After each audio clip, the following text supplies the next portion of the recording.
There we go. Remember to unmute myself. Thank you, Phil. Thank you very much. Another wonderful stream there for all the I think 30 seconds I was able to catch of it today. Just been one of them days. Heck, it's just been one of them weekends. But yes, trying to get some ornaments on the tree tonight in between extra lifing all day today, sort of. Well, extra lifing and all sorts of other real life things. So yes, it's been a hectic weekend, somewhat aggravating weekend, aggravating week, but we're here to relax now. Enter our Zen moment with Extra Life. Yes, this is the official Extra Life channel, as you can see there, Extra Life for full kids. I am BJ Weiler, aka, also known as Real Millennium Group, that's right. You can catch me on both those handles on Twitch, but most importantly, you can catch me right here every Sunday night from 9 to 11 p.m. Eastern Standard Time, and that's what it is right now.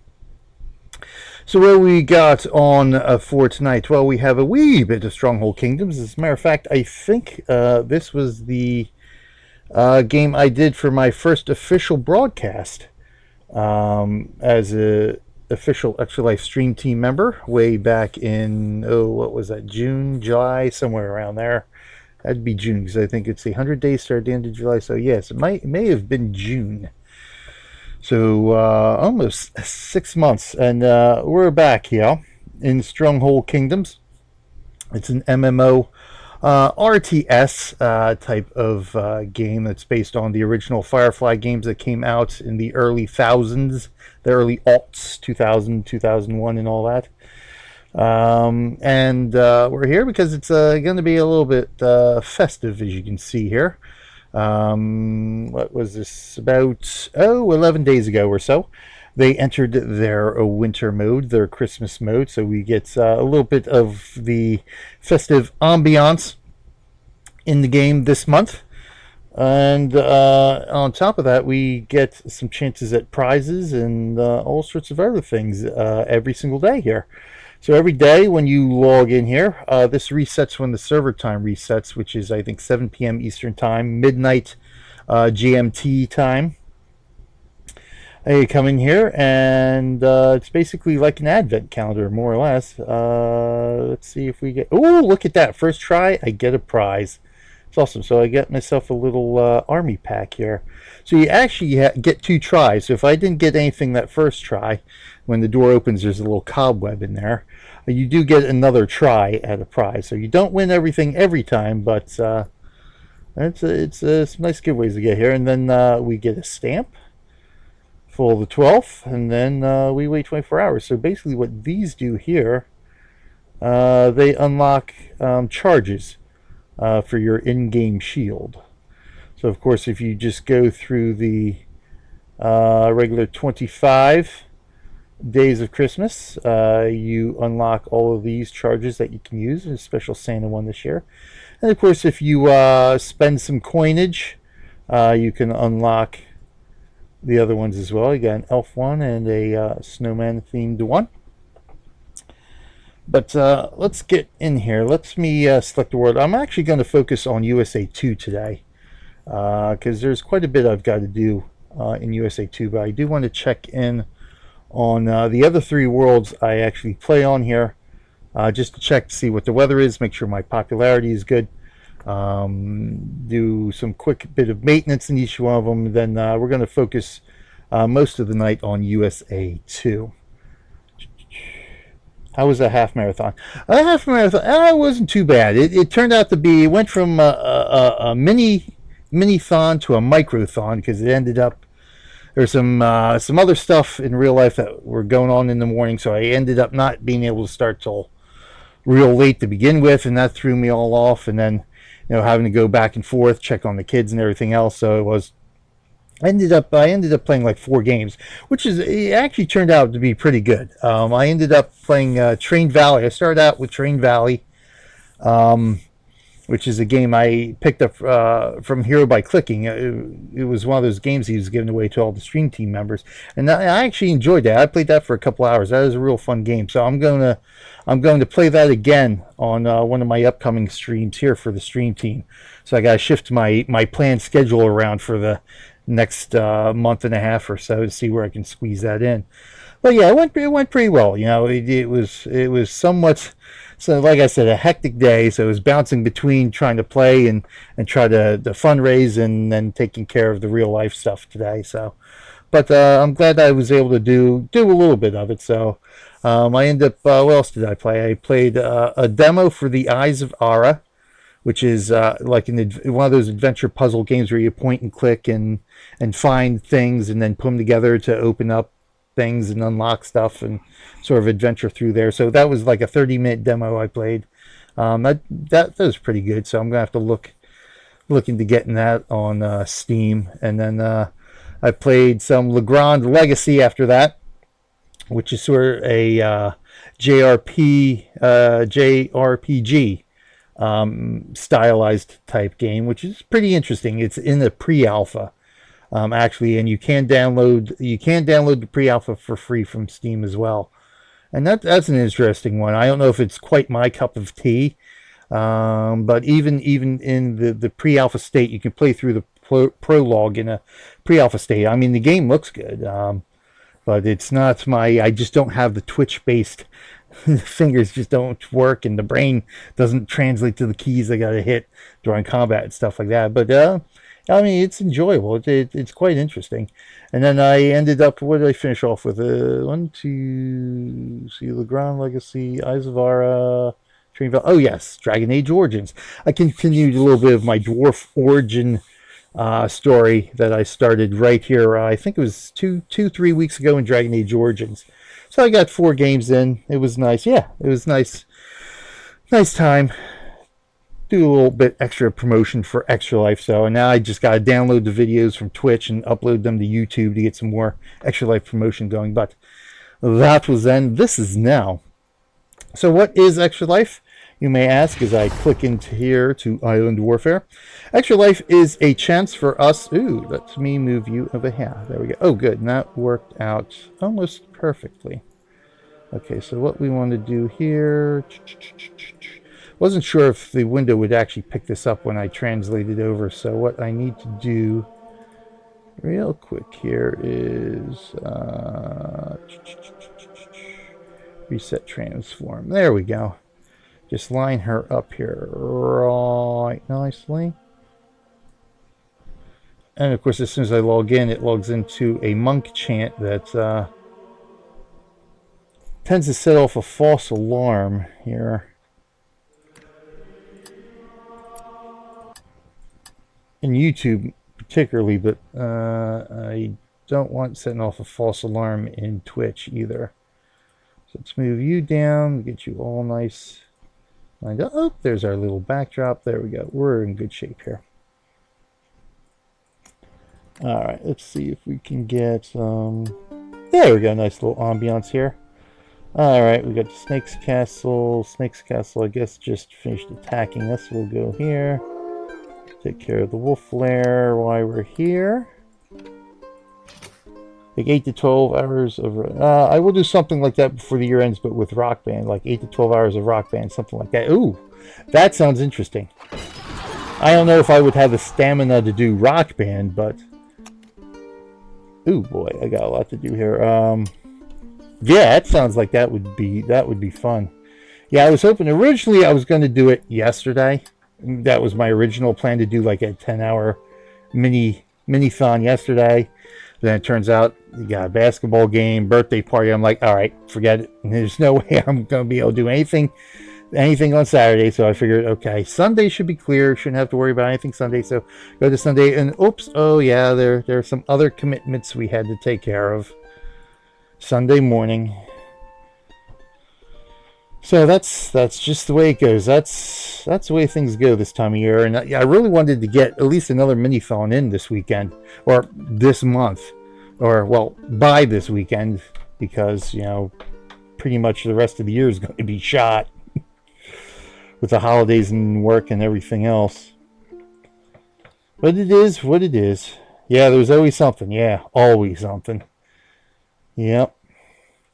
Alright, enemy arrives. They probed. We attack the wolf lair, which minor wolf lair. We'll see some bigger ones, I'll wager, later on. Probes. Stop by diplomacy here. Okay. Launches attack we don't need because I got 3 villages here. So anytime the siege camp launches, it's going to have a report for each village. So diplomacy stopped one. So I generally just hold the launch reports here just so I can see how many attacks it's launched. Just to get a determination on when the siege camp's going to vanish. So it launches so many attacks, then it disappears. So good. We usually don't have any problems with the siege camps. Okay, I'm just trying to clear out reports here on these other worlds for the time being. 500 resources lost. No biggie. As long as it doesn't ransack me, I'm good to go. And we'll be showcasing some battles and stuff like that. Okay, good. We defended that one at least on USA 2. So I just want to try to clean up some of the reports here on these other worlds until I get around to doing a proper full video for each of those worlds. So let's go into Balasar. Oh, well, you did want to check the weather, didn't we? So let's check popularity. So we got the castle. Wolf Lair is about to go. Alright, so we got Breaking the Cloud, minor popularity, so we should be fine here. Yeah, we're good. So we just want to get the repairs in here.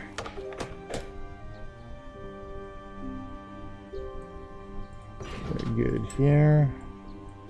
Now I am doing this through OBS as well, so unfortunately OBS doesn't pick up some of the pop-up menus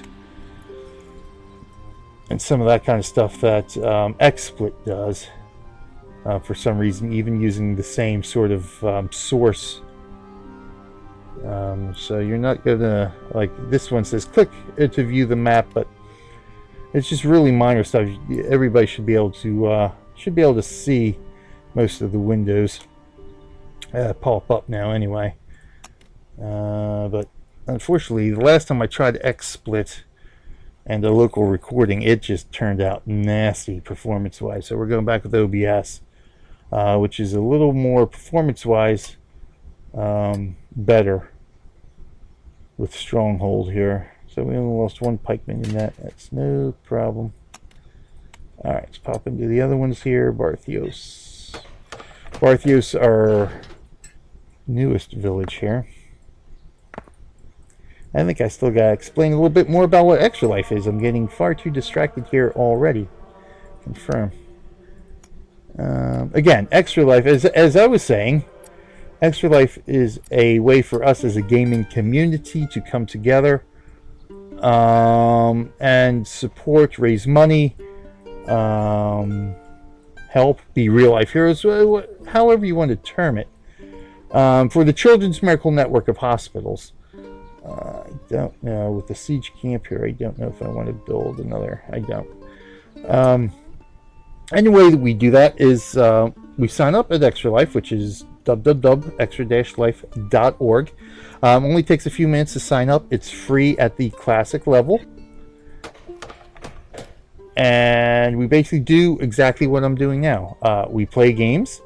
We talk about Extra Life. If we happen to be a streamer, such as what we are doing here now, being a streamer is by no means required to either participate or to even be successful. There are a lot of successful participants out there who have never streamed 1 minute of a game. And then you sign up. As I said, you get a pre-built participant page, so you're ready to go within a few minutes to do your fundraising. But the participant page is customizable, fully customizable to your heart's content. And after that, you basically, that's it. You go fundraise. You go ask friends and family to support you. If you do happen to be a streamer, of course, you ask your viewing audience to help support you. and that's it. You direct them to your participant page. They go on there, they click a few buttons, and whammo bammo, they donate to whichever hospital you have chosen to represent or support. So basically, they can donate safely, securely, online. Also anonymously, if that's their desire, through your participant page right online. Or you can also ask for snail mail type donations. So they can write you a check and you can just send that into Extra Life, and that counts as well. So really quick and easy, and 100% of what is donated goes directly to the hospitals. These hospitals are spread all across North America, Canada, the United States, and of course, as we saw with Phil from Puerto Rico, he supports a hospital in Puerto Rico. But the good thing is, Phil, he's one of our first international Extra Life Stream team members. And I think, if I recall correctly, we do have somebody from Germany who's part of the official Extra Life Stream team. So even though most of these hospitals here are located in North America, doesn't mean you cannot participate from anywhere in the world. You go to www.extra-life.org. Doesn't matter where in the world you are. You can sign up to participate. You just select a hospital. That's all you have to do. And whatever you raise will go to the hospital. Every penny, 100% goes to the hospitals. Hey, Battery, what's going on there? Cynical Elite, how you doing? What is this game? Saul Mokins is hosting you. Hey, well, thank you for the host, Mokins. By the way, yes, Mokins, one of our stream team members as well. This is called Stronghold Kingdoms. This is a castle building simulation, MMORTS, so to speak. This is actually based on games by Firefly Studios that were released in the early 2000s. And that's basically what they were. They were single-player RTS games, castle building sims. It's sort of a mix between SimCity and I guess if you're familiar with the Caesar games, Caesar. I was going to say the Total War games, but not really in that part. But there is combat, so it's more or less a how would I describe them? Like a medieval themed Sim City with combat. That's how the original games were. And you had scenarios and stuff you could play through the original games, and there were, you could play land-based games as well. You can play multiplayer games in the original games. But essentially that's what Stronghold Kingdoms is here. This was officially released in 2010. And it's basically the MMO version of it. So it's a little bit different in terms that we have, we have world screens we now compete over, but when you're going into your villages and stuff like this is pretty much from your village building. Your castle building is a little bit different here, but here your village building is pretty much identical to how the initial games looked. And the placement now, of course, again, there's certain variations to where, in the original game, you could pretty much place anything anywhere to your heart's content. Here, you have the resources that they produce is dependent upon where they are placed in relation to certain things. So, your weaponry, the closer they are placed to the stockpile, the more productive they are. The woodcutters, they have to be placed near trees, and again, the closer to the stockpile they are, the more they produce, that type of stuff. So is Age of Empires similar to this? I have not played Age of Empire, but it is along that same vein. It is game sounds like it would be harsh. Yes, it is indeed harsh, because one of the main points about the game is that it is perpetual. Unlike your typical MMO where you log out and nothing can happen to your character, you log out here and you can be completely wiped out. You can be attacked at any time, whether you are online or offline. So in fact, that's what I'm doing now. I am going through my various worlds here. Let's bring you back over here. Just to run some quick repairs before I focus on USA 2 today. But yeah, this game is there is a somewhat steep learning curve to it. You do get some help, but yeah, I would recommend anyone interested in playing the game try to find some helpful players right off the bat. And you know, obviously you can always look me up on any of these worlds here, and any of the people I'm in a faction or a house with. I try to find the friendly people on the world to play with, and that seems to help. But yes, yeah, yes, absolutely, yeah. It's I don't want to say this in a negative way, but it can be a griefer's paradise if they're allowed to run muck. But yeah, it's interesting. You have to have a little bit of a tough skin when you're playing this game. Let me put it that way.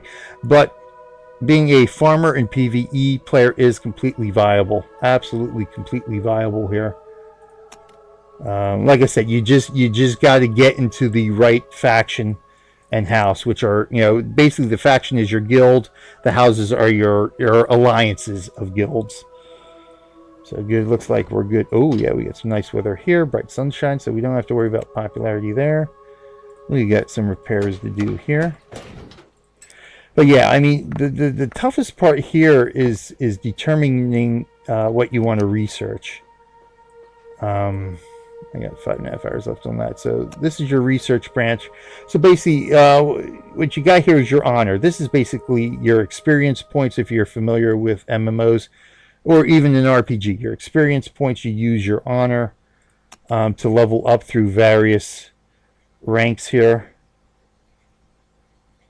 So Squire, Knight, and so each level here, you know, these are all the subclasses. So once you get to like a Villain or Bondsman, you start having subclasses. And so this is, it costs 60,000 honor to go to Squire second class.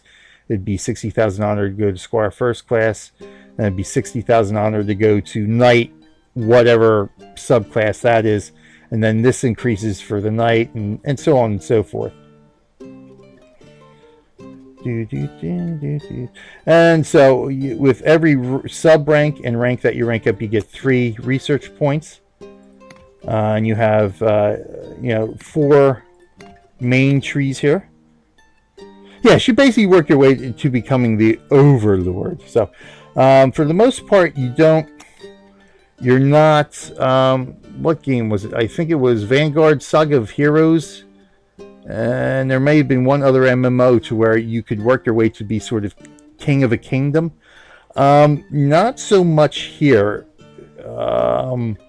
as an individual. Now, you can work your way up to, let's get back here, to a prince. Is level 22. Again, you can't see the little pop-up here. And after that, Crown Prince is actually the highest you can go, but that depends on which age the world is in. And so you can have up to 40 villages at the highest rank. You can own, you can be a steward in parishes. Each of these little segments here are parishes. And then it's broken down into counties, provinces, and countries. So we go here. This is worldwide here, so this is a big worldwide one. So what you see here are all the different countries that you can become king of. Now, theoretically, you can become king of every single country here if you have a village in each of these countries and you are a steward. So you have to be a steward in order to become a sheriff of a county.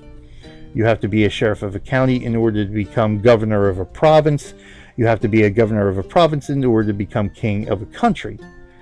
So theoretically, you could end up being sort of ruler of the entire world, but it's very, very difficult to do that. I've never seen anybody who's actually done that in the game. And I actually started playing this game when it was in alpha stage back in 2008, 2009. So it's more or less, you're a member of a house, you help your house control the country. So right now we've in Global Conflict 1 here. This is World Global Conflict 1. There's actually 2 Global Conflict worlds now. House 10 is the house in black here, so they've pretty much dominated the map. Originally it was this purplish color house, House 19, had dominated for quite a long while. As you can see, with each star they win a glory race. So there are glory rounds. You accumulate points through doing various activities in the game. So you have a faction. Does the faction benefit when you are at a higher level, or do you have to help the faction? Both. There are some inherent benefits that you get. Again, there are points here. These are what they are called glory points. Essentially, the point of everything is here. Let me get here. Is this is called the glory race. So there are 20 houses in each world. So at the start of each age, all 20 houses are in the glory race. So you accumulate points, and that's again doing various activities, either completing quests, being a steward, a sheriff, that type of thing. Attacking AI. There's just about anything you do accumulates glory in one way or another, glory points. Again, some of it passive. If you're just sitting as a steward, as a sheriff, that accumulates points. A fine line balance, yes, indeed. Yeah, there is a very fine line balance. So I was saying earlier, you got your 4 trees here. You get your research, 3 research. You can buy points, but it gets inherently more expensive to buy points. There are cards that you can get that give you free points and stuff like that. But balance-wise, yeah, the toughest part here is determining how you want to play the game. Do you want to be a farmer? Do you want to be a fighter, or do you want... Basically, you got farmer, fighter, and you have what I call a monker. It's basically the theology tree, which is under education here. So those are your 3 main archetypes that you can do in here. So that's basically going to determine what you research at the early levels, for the most part. But you always need a little bit of each. You need some farming in order to supply your villages, keep your villages at a certain level so you can increase your popularity, to fund your army and stuff like that. So yeah, it's a real tight balance, and that's the hardest part about the game, is learning, do I need this bit of research? Do I need that bit of research? When do I research? At what rank do I research this and that? So that's the toughest thing about the game. Is when do you what do you research, and at what time do you research it is going to be the most beneficial for you. Very informative. Might just have to pick up the game. I've never been very good at these type of games. Is it through Steam? Yes, you can. I believe you can get through Steam. There's actually 3 ways to get it. You should be able to get it directly from their website, which I think is a little tough because at least for me, the website's a little bit wonky. But I play through Arc, which is I guess that's sort of the perfect world conglomeration, I guess you call it, for all the perfect world games. And Stronghold Kingdoms happens to be a part of that, as is Star Trek Online, Neverwinter Online, those type of games. But yes, I believe it is also available on Steam if you want to get through Steam. It is free to play. It doesn't cost you anything to play. But what it is, it's basically it has these cards are where they make their money. The cards and the premium tokens. So you buy crowns. You use the crowns to purchase your cards or your premium tokens. And basically these cards give you a little bit of help along the way. Now, for the most part, if you watch any of my videos on YouTube, I rarely use the cards or the tokens, because I sort of want to showcase, hey, you can play this game without having to rely on this stuff. Now, obviously, there are people who are...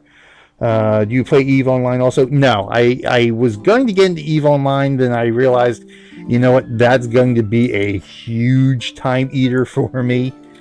And again, I know with EVE Online, there's a bit of a heavy learning curve and that kind of stuff. I'm like, I really want to try it, but I mean, honestly, I just don't have the time to really dedicate to learning EVE Online and playing it to where I would be comfortable playing it and enjoy it and get to the point where I would enjoy it,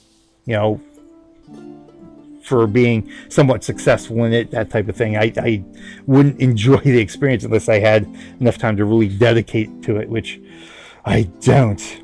Yes, indeed. This game, when I was playing the alphas, I knew this game would be dangerous for me because it's very addictive. And again, you got all these cards, which give you legs up, and it does help you along the way, and the premium tokens which help you.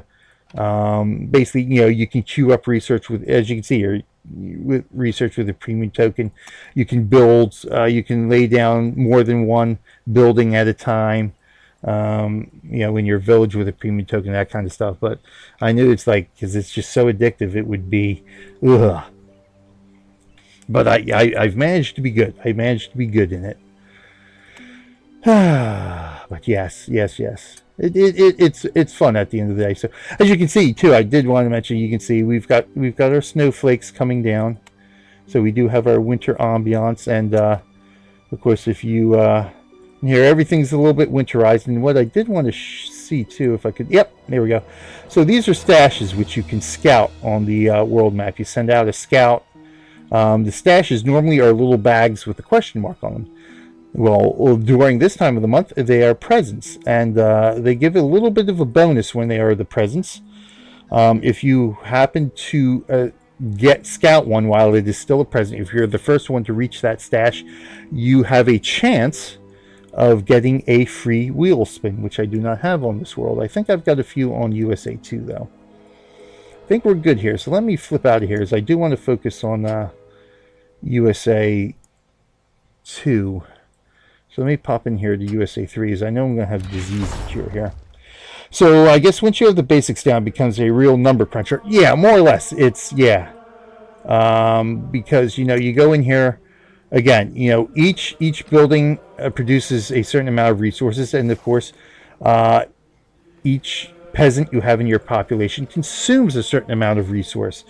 So it's, okay, how much of this resource do I need to maintain a positive popularity for my population? You want to maintain your positive popularity because positive, where is it here, 39, your popularity is your multiplier for the honor you gain per day per village. So, and you can see here, you can gain honor, and again, you can gain honor in various ways as well, by completing quests, by building things like I have churches, through research, through decorative things that you build as well, and then your parish bonus. If we go in here to our parish here, your parish can throw down, let's get in here, certain things that will add to your popularity modifier, as well as certain what they call guild buildings that you throw down here. You donate supplies to, and it will raise the production value of those buildings. So right now I have a 120% bonus, inherent bonus from this building for every village that produces iron. So this number here, I am producing 1,215. Well, that's with 120% bonus. If I didn't have that bonus, this would be a much lower number that I'm producing.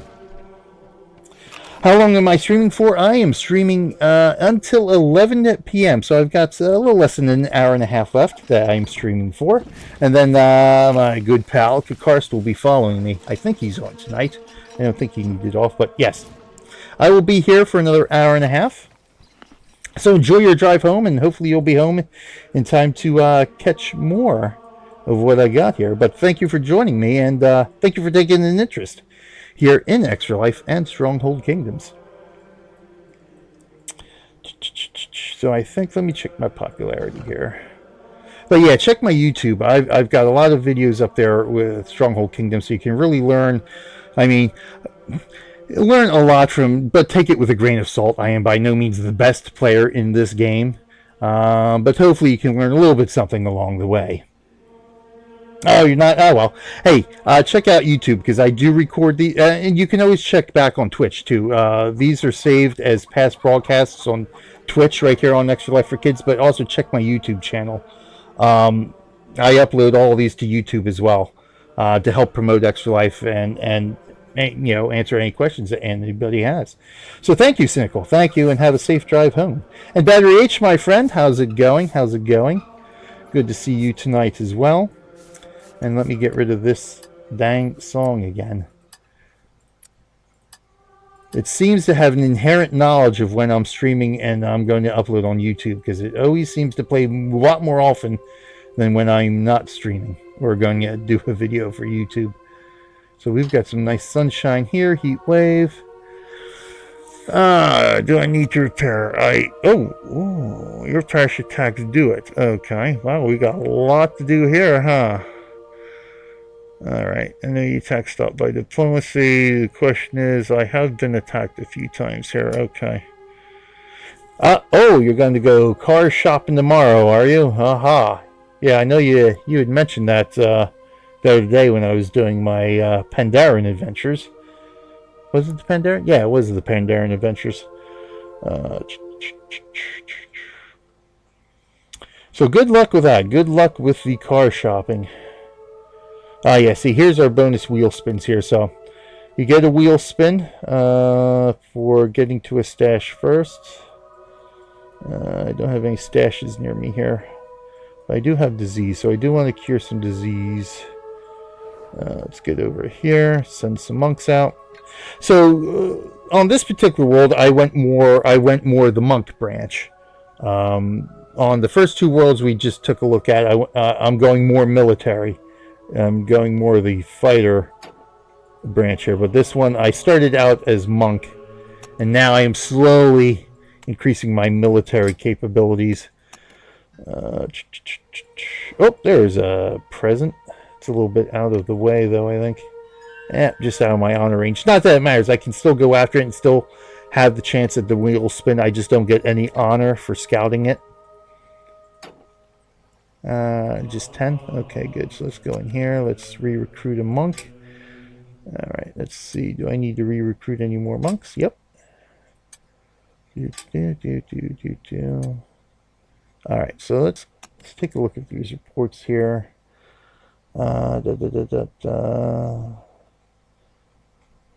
Launches attack. We got some glory points there. Enemy attack stopped by diplomacy. Okay, here's our restorations.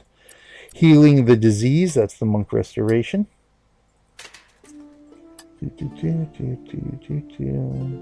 Yes, but as I was saying earlier, this is Extra Life for Kids. I am BJ Weller, aka Real Millennium Group. We are playing Stronghold Kingdoms as part of the official Extra Life stream team today. So, again, you can be a participant. It's free at the classic level to sign up right here. Only takes a couple of minutes. You're good to go. And even though it is our main event, which is held usually the first weekend in November every year, even though that's over, you can still fundraise. You can fundraise from January 1st all the way through December 31st. Hence why I was on my own channel, my BJ Weller channel, a little bit earlier today, doing a mini thon, playing a few games for a few hours today to try to raise a little bit more money for the Children's Medical Network hospital I am supporting, which is the Children's Hospital of Philadelphia. So 100% of what I raise goes directly to the hospital. I don't get any. This is completely voluntary on our part. When you sign up to become a participant, it's a completely voluntary thing. And like I said, it's free at the classic level, but you do get rewarded. You do get certain, let's go back here so we can get some scenery while I'm talking here. You do get some bling for being a participant, for meeting just certain minor fundraising goals and stuff like that. You know, you get game codes, game discount codes. You get a code for XSplit if you happen to be a streamer, a 3-month premium code, which is really nice. We get a discount code for a wooden smartphone case, which is really nice. Unfortunately, I never have a smartphone that the case actually fits. One of the I should just pick it up anyway, just to have the thing. But Yeah, lots of good stuff. But like I said, it's free at the classic level. But if you want to go the extra mile as a participant, you can upgrade yourself to the platinum level, and you can do that as you're signing up the first time, or anytime after you sign up. You can upgrade yourself to a platinum. That's just making a $15 donation to Extra Life, and that sort of upgrades the bling that you get for, say, if you raise $200, you get a nice Extra Life T-shirt that changes every year. There's a little contest that Extra Life holds for somebody to design that year's T-shirt logo that's on the front of the T-shirt. Unfortunately, I'm not wearing it. I'm wearing my Children's Hospital of Philadelphia shirt tonight, which I wore for my mini-thon today. But yeah, I'm glad. This is my 4th year doing Extra Life. I got 4 T-shirts, man, and this year I was able to get my initial goal of $200 in. Before the marathon starts, I was able to wear this year's T-shirt during the marathon, which is awesome sauce. So yes, I always look forward to getting that T-shirt every year, so it's really, really cool. And then for like $500 and $1,000 fundraising levels, you get these really nice Olympic style medallions, one's silver, one's gold, to show your support and show what you've done to help Extra Life, and more importantly, help these kids, because these hospitals are here.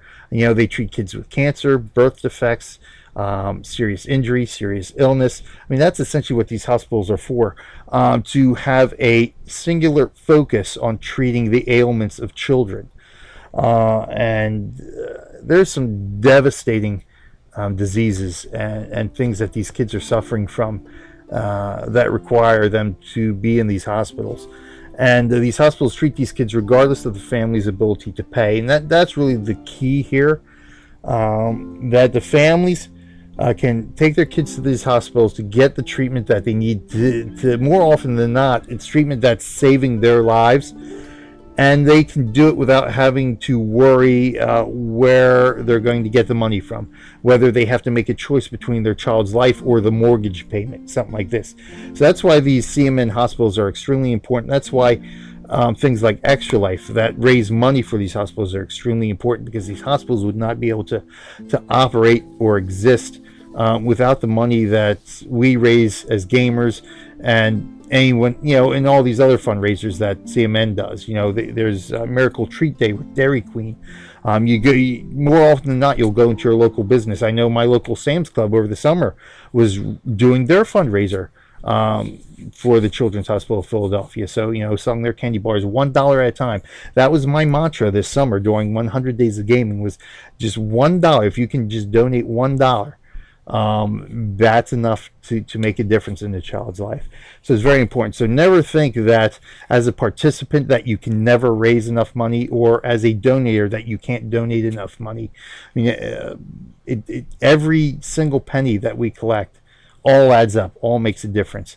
To date, we have raised over $8.5 million this year. We are very close. We've got 20 days left.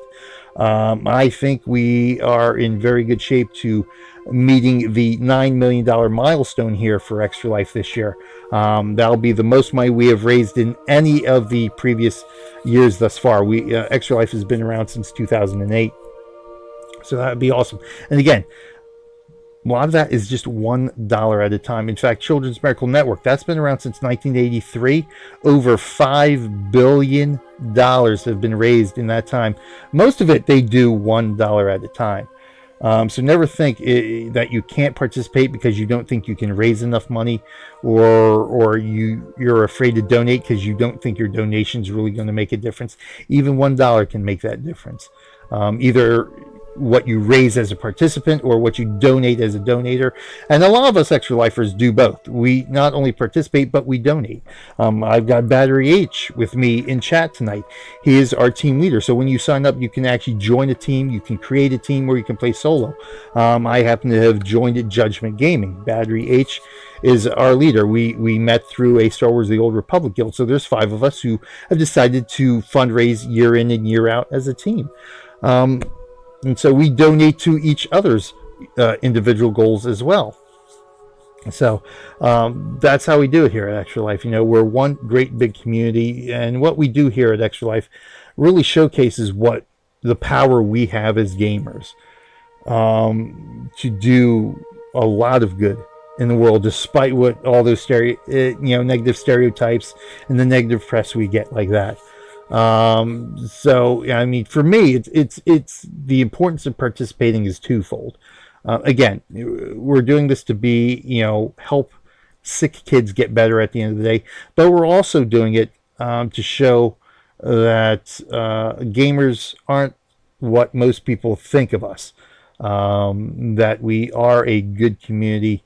We are people from all walks of life participating for a good goal, and we can come together for a common cause and do a lot of good. Almost $9 million raised this year. That's really nothing to sneeze at, and that shows a lot of respect and honor as a gaming community that we have for one another, really. We're all supportive of each other. And like I said earlier, it doesn't matter where you are in the world. You can participate in Extra Life. You can donate to a gamer of your choice in Extra Life. Like I said, we had Phil, who streams right before me right here on this channel, supports a hospital in Puerto Rico. Again, as I recall, I think we have a German member of the stream team. He supports a hospital, even though, he doesn't have a local hospital near him. As far as I know, most hospitals are here in North America. So you can participate wherever you are in the world. So don't let anything stop you from participating. The more participants we have, the more money we can raise. And again, we're all supportive of one another. If you have any questions, if you need any help, you know what? This is what we're here for. We have forums. We have all sorts of different resources to help you learn and be a good extra lifer, so to speak. But let's see, where are we now? We are curing disease. I think we're good. We're good there. Okay, good. So let's get on with USA 2. You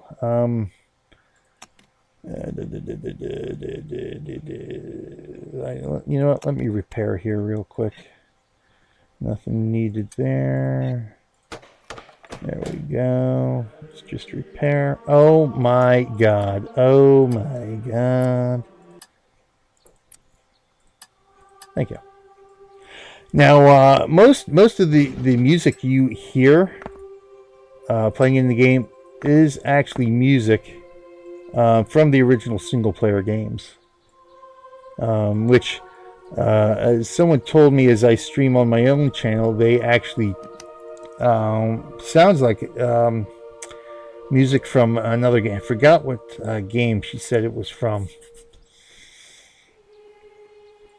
But it's all out there. You'd be surprised how many kids are helped, and more likely than not, someone whose life has been influenced by a CMN hospital. Yes, Battery. Absolutely. In fact, during my mini marathon today, I usually open any marathon I do with one of the Miracle Story videos that we have at Extra Life that basically tells the story of a child who needed the resources of their local hospital, and how Extra Life became a part of that. And today I usually do Tori's story at the start of the annual marathon, which you can see up there, Victoria Enman. She's how this whole thing got started. Her story is how Extra Life got started back in 2008.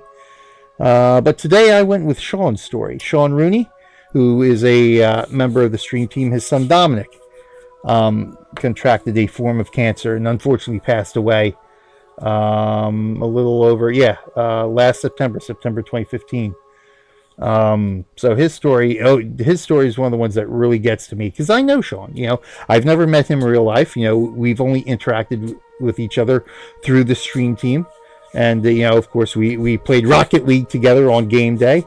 But it's still, his story hits hard, because it is somebody I've interacted with, somebody I know.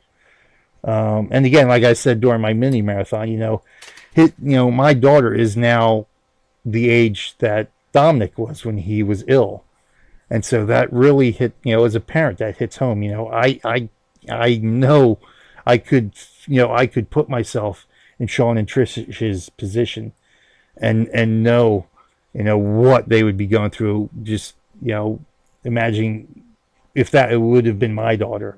And so that's why I'm here. That's why I do Extra Life. I mean, knock on wood, my kids have been healthy, my kids have been safe, but you never know what the future can hold, unfortunately. So even though, you know, my kids haven't needed, you know, the resources of the Children's Hospital of Philadelphia, I'm here for kids like Dom, for kids like Tori, and all the other kids out there who do need those hospitals. So that's why I do this every week here on the Extra Life channel. That's why I'm always, you know, that's why I've been a member, a participant of Extra Life for the last 4 years, is to do it for all those kids and do what I can to help them through whatever it is that they're going through at this point in time. But yeah, you know, every dollar counts. Every dollar will, $1 will make a difference for any of these hospitals. Uh-oh, so that means the enemy has arrived in Philadelphia. Okay. So 6 days in between there. Okay. Enemy attacks. Yes, yes, yes. Enemy attacks. Yes, yes, yes. Let's clear some of this out. Okay. So we do want to get on USA 2 here. I'm going to need a lot more than an hour for USA 2. Stop by diplomacy. Stop by diplomacy. So let's... attacks. Yes, okay, good. Probes. Alright, so DeWitt, most likely flag raids there, so I'm going to have to get back in and do some more streaming on my channel and do some more videos here. So let's get over here. Okay, so I need iron. Are we good here? I think I just need iron. Repair here. Let's rebuild.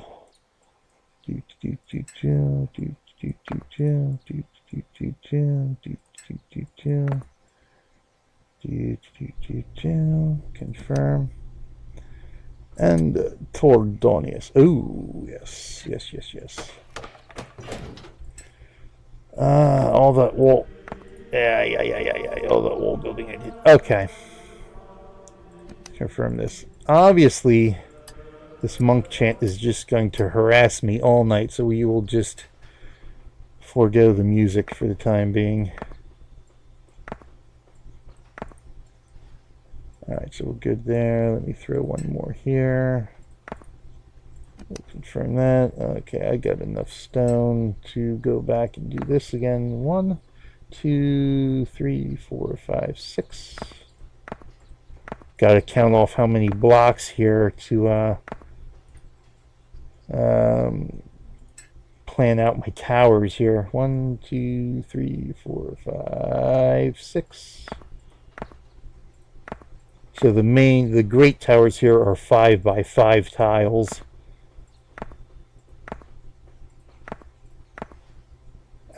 Shoot. Fortunately, since I have not confirmed these, I get the full amount of the resources back here. 1, 2, 3, 4, 5, right, so here.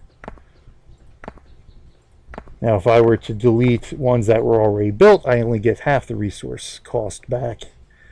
Alright, we'll confirm that. Hey, welcome Tommy B13662. Welcome to the faction. Excellent. Sweet. Okay. So let's get in here. Let's get to USA 2. Let's bring you back over here. Select world USA 2. Now this is the world I've been on the longest. So hence I am almost max rank here. Right now I'm just a regular old prince, although I have enough honor now to be a crown prince. But, oh good, I get my free card as well. So let's collect my free card, which of course you can't see unless I add this. Let me see here. Window capture real quick. Card. Okay. There you go. Now we can see my free card. Let's reveal. I've gotten an apple haul, so I get 5,000 apples added to my granary should I ever use that card. Excellent. Oh, okay. Now we can delete that source. Boop. Yes, thank you. There we go. Okay, we'll do some wheel spins. First things first here. Let me see. Do we have disease? Yes, we have disease. Let's clear out disease here. Need one monk for that. Any other disease? Now I have my comrade in arms, as I call her, Traveler's Way, here with me, so I help take care of her parishes too. Like Wastrous here has been diseased.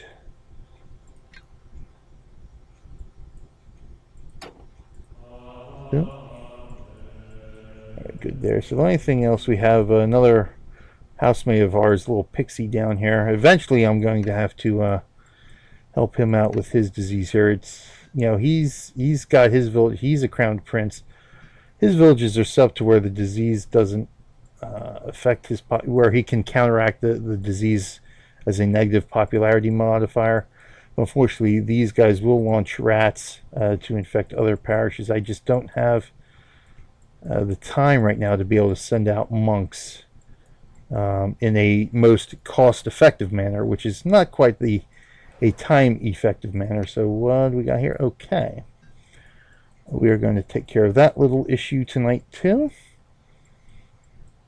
And we will see why momentarily here. So, okay, disease is good. Let's head back to Tanzania here. And we'll see why being high rank isn't all it's cracked up to be momentarily here. So let's check our weather here. Alright, so we got showers. So I'm going to have to check here, as I know I've had some. Yeah, we're pretty close. A lot of bad weather here of late on USA 2, which is really affecting my ability to maintain enough taxes to cover the parish tea this year.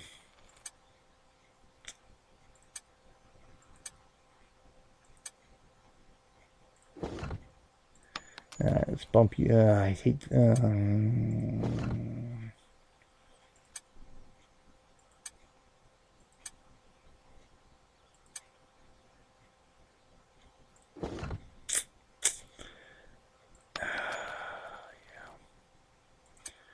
Golds easily replace them.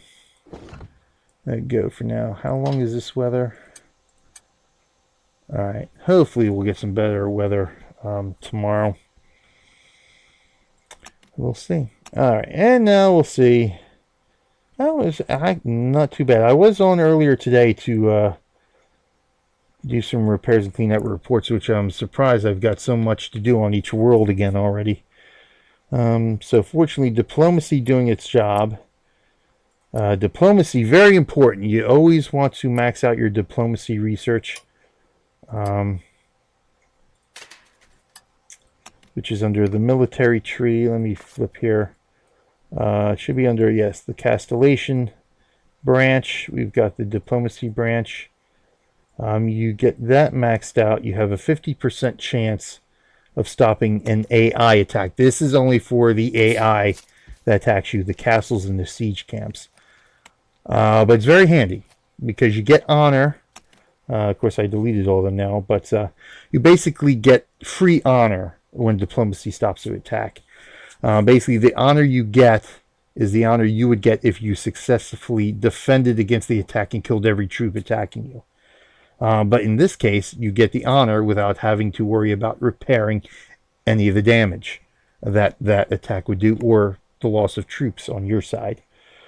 So diplomacy is very helpful. And the key with diplomacy is that's 50% for each attack that the enemy attempts to launch.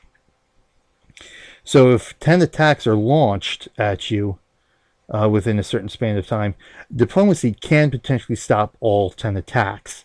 It's not going to, you know, again, it could stop none of the attacks, but it's not like, hey, I got 10 attacks, it's only going to stop 5. It could potentially stop all 10 attacks, because that 50% is per attack. So I have 10 attacks launched at the same time. Each one has that 50% chance to stop that attack. So you'll see, I'll come on and there'll be streaks where it's basically diplomacy stops nearly all the attacks, and then there'll be times where, oh yeah, diplomacy really didn't help me that much today. But more often than not, I've noticed that diplomacy really does a nice job at stopping quite a few attacks. Okay, attacks of wolf lair, mostly minor wolf lairs that we're dealing with here. Let's see, we don't want that one.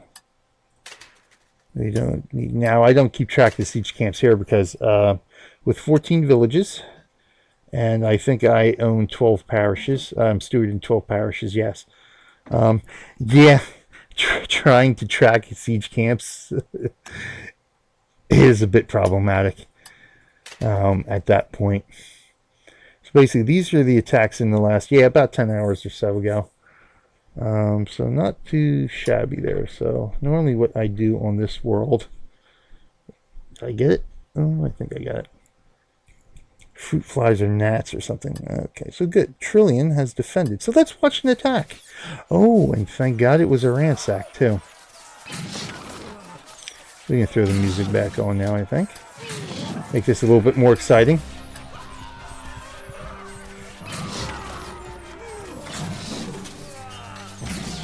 Now, this is the one thing I really dislike about the game. That the AI can ransack. Basically, what a ransack is, it destroys a building in your village. Now, obviously, players can attack you and do ransacks as well, but I definitely don't like the fact that the AI can ransack you. Now, per 1,000 is for every 1,000 points here. Points or ticks. It's actually a timer, but it's not seconds because it's how fast this goes down depends on how many troops cross this white line here. So for every 1,000 is a building destroyed. So the pig here potentially could have destroyed 2 buildings in my village here. Fortunately, it's a fairly weak AI castle that's in the parish right now, so I can stop him. Yeah. Are you serious? Okay, so we'll just leave the music off for the rest of the night. Thank you. So let's head into Trillion here. Let's do our repairs. And to me, it wouldn't be so onerous that the AI can ransack you. Excepting for the fact that if you go into military, where is it? Defenses, it's vaults here. Again, under Castellation, vaults, another branch of research here.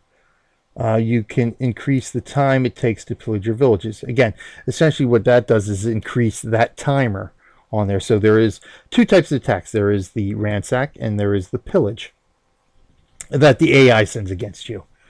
And so with this amount of research, it increases that timer when the AI sends a pillage attack against you. I would much prefer this to be a ransack for both players and AI. So this affects both players and AI. This is general research. So if a player were to send a pillage against my castle, whatever base time their pillage would take is increased by 60%. Now, the amount of time that the pillage takes depends on how many resources either the AI or the player is going to try to attempt to take from your village. The more resources they take, the larger the higher the number the timer is, and then whatever that is increased by 60% due to my research. I would much prefer ransacks be that research, because pillaging is really minor. It's just either taking your resources from your stockpile, weapons from your armory, honor goods from your keep, or food from your granary here. All stuff that's pretty much easily replaced through your production. Ransacks, yeah, because you lose any one of these buildings, depending on where you are in research, you might not be able to rebuild these buildings. Like, see all these statues here? I can't rebuild these. This was from a village that I captured that already had these built.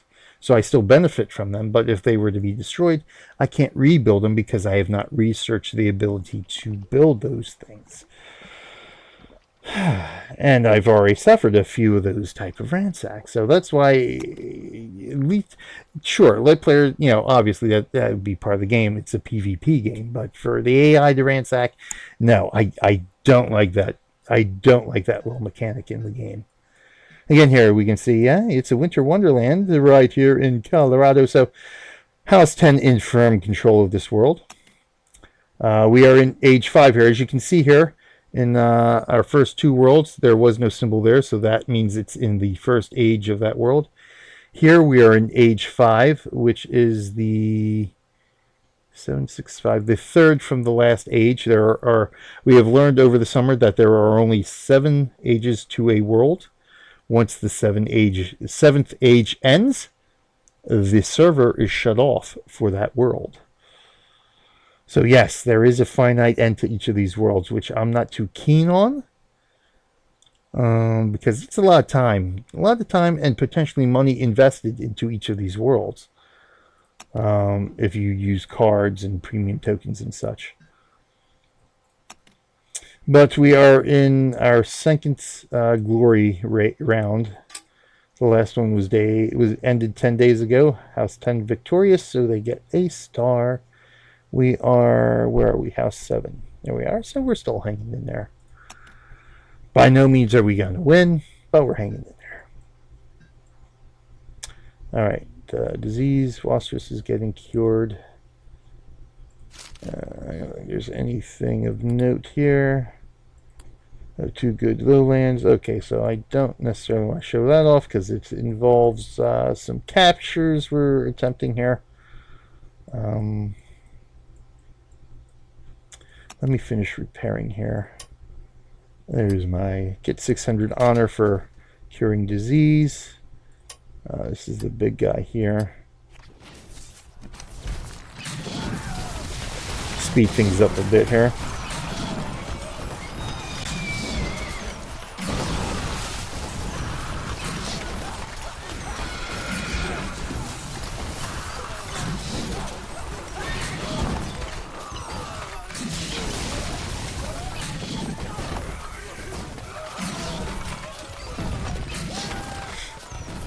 Now, the difference with one of the AI castles, the snake, the rat, the snake, the pig, and the wolf, are the 4 different types of AI castles.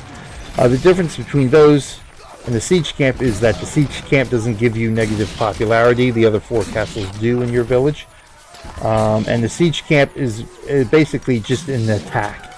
The goal of the siege camp is to reach the inside of your keep, at which point you would lose honor. And that's basically all the siege camps do. So this attack continues on until either they reach the keep or I destroy all their troops.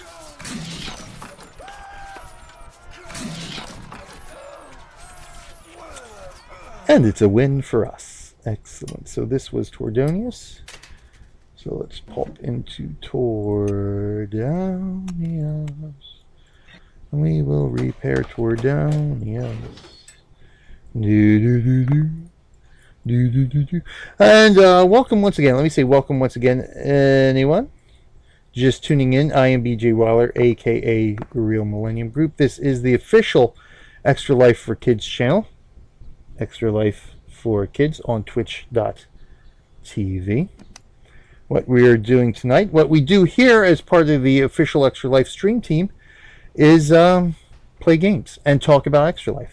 If anyone has any questions about what Extra Life is or how you sign up or anything like that, hey, just ask away in chat, or give us a message, or come check us out. We do have forums. In fact, let me chat that out. Boop. A community.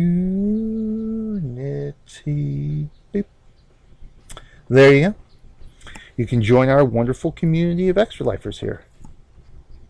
But in a nutshell, Extra Life is a way for us as a gaming community to come together and raise money for the Children's Miracle Network hospitals that are situated all across North America, from Canada all the way down to Puerto Rico. Again, as I mentioned earlier, You can participate even if you're not a North American, so to speak. You can participate from anywhere in the world. You can donate from anywhere in the world. Again, to sign up only takes a few minutes right there at www.extra-life.org. Completely free to sign up and participate. You get rewarded for participating, for meeting certain fundraising goals. You can also upgrade to the platinum level participation just by making a $15 donation while you sign up, or anytime thereafter you sign up. Anytime afterwards, you can sign up and start your participation at the classic level, and anytime after that, for each year, you would have to do this within the year you sign up. You can upgrade to the platinum level and get a little bit more rewards for certain higher fundraising goals. But again, we fundraise all year round. Our main event, generally the event we gear up for, which as you can see down there, play games for 24 hours for the kids. This year it's 25 hours. It depends, I guess. It depends on when daylight saving time hits. Normally the 24/25 hour marathon is the first weekend in November. So, I've been doing this 4 years. 2 of the years so far that I recall off the top of my head have been 25-hour marathons due to daylight saving time. But yeah, I mean, that's Extra Life in a nutshell. You can participate from anywhere. You don't have to be a streamer. You just have to play games. And it can really be any games. You can play PC games such as we were playing. You can play mobile games. You can play Facebook games. You can play board games, tabletop games. You can play, a game of bowling, or a few. Go bowling, go play mini golf, go play real golf. If it's a game, go play baseball out in your backyard. You can. That's how you can participate in Extra Life. And you don't have to be a streamer to be successful. A lot of successful participants out there, and successful in that hey, they're giving of their time and they're raising a few bucks. We have a lot of really successful teams and Extra Life streamers that raise thousands upon thousands, but most of what we raise here is pretty moderate. A couple $100 here and there. That's all I raise. I mean, my goal at the end of the year is to try to hit $300 as my fundraising goal for this year. That would be the most I have raised in the 4 years that in a single year in the 4 years that I have been a participant. So don't think that you can't, that you're not going to raise enough money. Again, any amount that you raise, any amount that is donated, helps these hospitals do what they need to do to help save kids' lives. So come join us. If you are a streamer, you can join us right here on the official Extra Life channel by becoming a member of the stream team. Great fun here. I've been doing this since the end of June, so pretty much almost 6 full months I've been doing this now. Now, obviously, the initial commitment is only 8 weeks, is only a couple of months. So don't be afraid of that. But, I'm having great fun here as being part of the official Extra Life stream team. So I've decided to keep carrying on. I've decided to keep doing it for as long as I am able to do it. And I'm enjoying every minute of it. I look forward to these Sunday nights with you, the viewing audience, and talking about Extra Life. Well, hey, playing one of my favorite games here. So come join us. We have cookies. We have cake. Ooh. That was loud. We have the goodies. Ha ha ha. We have a great community. I mean, that's all that needs to be said. We have a really great community here at Extra Life. Very supportive of one another. So come join us. Join the Extra Life side. Very excited to anxiously anticipating Rogue One this Friday, 3:50 p.m. Got the tickets. Me and the kiddo is going to go see it. Now I will have a report. I will have a report for anyone who wants it next Sunday. I will hopefully, if I can get it to work, be playing a little bit of Knights of the Old Republic next week, right here. If not, I will figure something out. Maybe I will have to cave in a bit and play a little bit of Star Wars: The Old Republic MMO. But hopefully I can get Coder to work on my machine here. So far, I haven't had too many problems with some of these old games getting to work, either in a virtual machine or right here on my Windows 7 laptop. All right, Monk Restoration. Let's get on here, because time's a waste. And I've got somebody to wipe out here. Time is a waste. Ooh, I have a present. Here we go. Let's go scout this boy. Let's go see if I can get another wheel spin here. Alright. Enemy attacks. Let's go. Oh, Telios. That's my newest village here. So I don't have this as built up. Oh, yeah, okay. It's fairly built up, but it's pretty much there. Pretty much where some of the other ones are. Most of the villages I have now have been inherited from inactive players that I've captured. A few of them here and there have been charters that I've purchased and built up from scratch. But really, I haven't dedicated nearly as much time as I can, or really need to dedicate to building up not only my villages here, but my parish villages as well here, parish castles. Now this is one I inherited as well. Quite an interesting design, but so much to do and so little time to do it all. What I do need to do is vote here for myself. So we are at the minimum now. So the minimum steward will have these votes decrease every day, but they won't go below 6 unless it's influenced by a player. So I always like to vote, especially if there's somebody else in my parish, so they can't take it over from me. Santa Fe. Okay, so we're good there. We can no longer vote. In age 5, how you become sheriff is a little bit different. Your house has to hold at least 30% of the parishes. So since we in House 7 do not have a 30% threshold here, if we were to take the rest of these empty parishes here, or unclaimed parishes, that probably would give us 30%, and then we could contest sheriffship with the House 6 player. But House 6 we're friendly with them. We like playing with them because they like a nice, I don't want to say peaceful, but a world in which, players are free to be able to play the game the way they want to, unless they want to grief other players. In that case, we don't tolerate that, and we will get rid of you. Hence why we have little swords on this fellow here. Because he decided to throw a stone at the hornet's nest.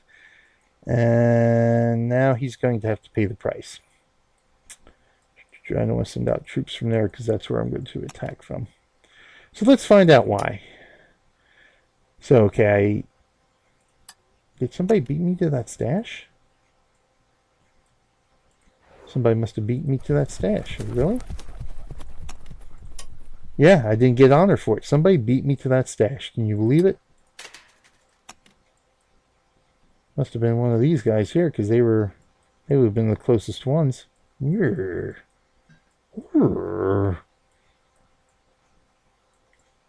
Again, I'm going after that one, so I might be able to get that one. See if I get an extra wheel spin out of it. Alright, so what do we got here? There's our wheel spin bonus, tier 1. Yeah. Okay, so what do we got? Oh, yeah, we got a quest we need to complete. Send X communications, 100 hours of X communication, so I get 2 card packs for that. So let's complete that. We'll collect our 2 card packs. Let's see, Diplomat 4. Ooh, nice. Consecutive attack stop with diplomacy. We will definitely throw that in. Now, this is a little tricky here. The wording here. Consecutive attack stop by diplomacy. Now, you may think that means the next 6 attacks have to be stopped by diplomacy. But that's not the case. Like I was explaining earlier, how diplomacy is judged per attack and not groups of attack. It's per each and every attack. Thus is this. So essentially, all I need is any 6 attacks stopped by diplomacy is technically 6 consecutive attacks that diplomacy stopped. It's even if it's every other, even if it's, diplomacy stopped, 3 attacks got through, diplomacy stopped. Well, those 2 diplomacy stops are consecutive diplomacy kicking in. to stop the attacks, if that makes any sense. But that's how it works. So I only need 6 attacks, so I probably should have this done. There's no time limit, right? Some of these have a 24-hour time limit on them. But I'll have that done probably within 12 hours. Ratataxis, Teleos. I think we've already repaired Teleos, so we just got to repair Tarthios. Tarthios.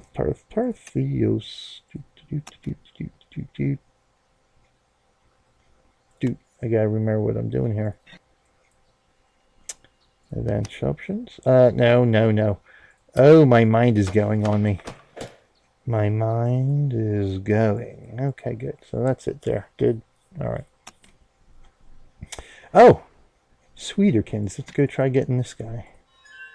See if I get that guy there. Okay. All right, we're almost there. All right. So, why do I want to attack this guy? Well, here's my excommunications. So basically, excommunication prevents him from using monk powers to do anything. Prevents him from sending any monks out. So we excommunicated him, basically just to complete the quest, and also to prevent him from, say, protecting his village through interdiction. Interdiction prevents your village from being attacked. And it prevents him from being able to use monks to influence the votes to take over stewardship of a parish. So what we ended up doing was to send Roland V, which is the House 6, current House 6 steward, some extra votes. So, because you get 3 votes per village per day in a parish. So what I did was send Roland some extra votes, since I don't think Roland is very active. Send him some extra votes, so this guy couldn't, by nature, vote himself in after 3 days. So we did that. Crystal Shards, how you doing? Hosting you now, man. Thank you for the host, Crystal Shards. Keep up the good work. Just finished my 3rd year of supporting Extra Life. Excellent, excellent. This is my 4th year. Have a great night, and hope my hosting gets you some more views. Excellent. Thank you. Much appreciated, Crystal Shards. Much appreciated indeed. Cynical Elite. Yeah, I thought stuff. It's so I jumped back on mobile. Hey, excellent. Gonna be late home either way, so I had some stuff. Dude, didn't think it would take me that long to do. Well, welcome back to the stream then. Excellent. We're now on USA 2. It is J838. So basically, the day here is how long this world has actually been, has the server's been on. We call them worlds, or you can call them servers. So this server has been on and active for 838 days. I have not been a member of this server for quite that long, but when did I jump in? It wasn't too long after it started up. I forget what day it was. I think around day 80, day 90. I'll have to go back and check my original videos on YouTube. I will probably be here until you finish. Excellent. Well, thank you. Thank you for sticking around. So more influences. Yes, so I influenced to make sure he can vote himself in. Restoration. We cured some disease in Farmington. And, of course, that quest we just completed for excommunicating the dude. We got our tier 1 bonus spins. This quest, Gold Hoard, that was for just accumulating a certain amount of gold within a 24-hour period. Okay, here we go. Oh yeah, I got to review Blackhawk's attacks too. Most likely be lurking due to having more stuff to do. No problem, lurk away. Lurk away. That is perfectly alright with me. Alright, pig attacks. So we looked at that. Yeah, so I did review that. We saw us defend against that ransack. Oh, a bandit camp. Yeah, let me check out this bandit camp, because just as a lark, I sent a captain out with this attack. I normally don't send captains out against the AI, but just for a lark, I decided to do it because I'm going to use a captain power, so to speak. There you go. Now, what that does is heal the troops in that surrounding area. Gives them a heal over time, so to speak. A relatively simple, small bandit camp to deal with, so no problems whatsoever. I just sent the captain out as a lark. Do I have anything big?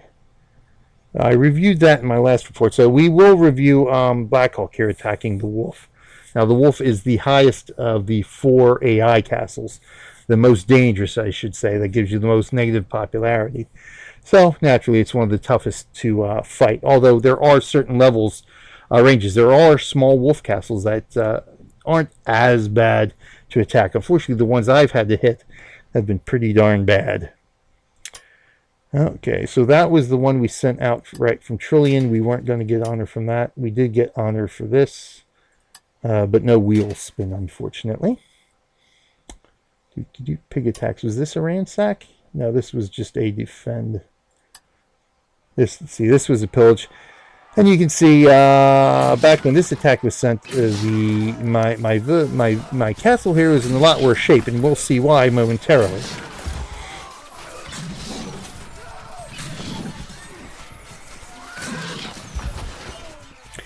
Just want to see again, this number was a lot higher due to my research, making it a little bit tougher, a little bit longer to pillage anything from my village. And that pretty much, that 60% is pretty much the difference of why I was able to defend against this pillage. Did they, okay, yep, alright.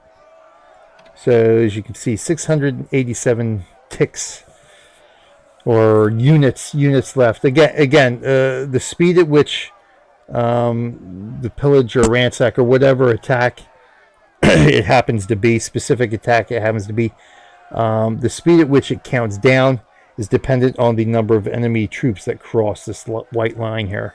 So it's not really 600. It's not really a second. It's not really seconds.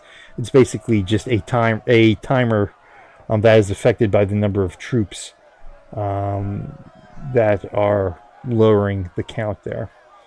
But good, we were able to defend against that at least. Now, if it was a ransack, obviously I would not have been able to defend against that, because the ransack would have been a much faster timer. Delete this report. Yeah, we don't need it. We have it for prosperity now. So here we go. Shut off the pig's castle. So let's, where's this pig's castle at? Oh, this is the one that is actually attacking me in Agua Fria here. The parish of Agua Fria. Let's head over here. So that's this one. So much smaller. That's a much smaller pig's castle than we have had pop up previously in this parish. So I am more than willing to let this guy sit, because the attacks it sends out are a lot smaller, and obviously, as you can see from these couple of reports, a lot easier to defend against. So you'll see, as I explained in my other videos on YouTube, you'll see that, you know, a lot of these parishes, once you become a more experienced player, you'll realize that you'll want to leave some of this AI alone in your parish, because it sort of prevents other AI from spawning. So just for instance, here in Blue Hill Monument Rocks, by leaving these wolf lairs in the bandit camp here, it prevents one of the AI castles from spawning. And it's only a minor hit to our village popularity. So having them sit there ad infinitum, rather than having to deal with, say, an AI castle, is much more preferable. Now, of course, these guys are a lot bigger, so that's why I haven't... I've got to rescout them. You lose scouting reports after a certain period of time, so I have to rescout these. But these guys are pretty big. This guy's pretty big. Yeah, here we go. So this is one of the larger size bandit camps.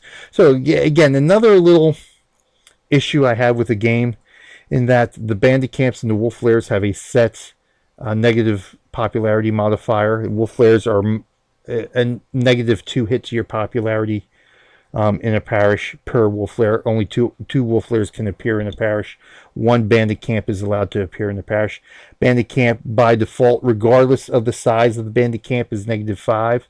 Same thing with wolf lairs. If it's a wolf lair that only has 5 wolves, it's still -2 popularity. If it has 465 wolves, it's still -2 popularity. So it gets to the point where you have something that's this large, it's going to be more costly troop-wise to attack it to destroy it. So it reaches the point to where, where does the negative popularity offset the cost in troops it would take to attack? So that's where you've sort of got to balance do I really want to waste the amount of troops against this thing? And it's only -5 popularity, which is easily counteracted through, say, additional ale rations or additional food rations, or by sending monks to bless the parish, that type of thing. So it's at the point where this bandit camp is just not worth attacking, because the cost in gold to replenish the troops that you lose is more than the little bit of popularity that you're losing.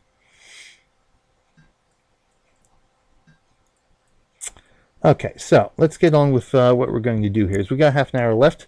Let's finish by wiping somebody else here. So here we have Hekron 1. Hekron 1 now over here.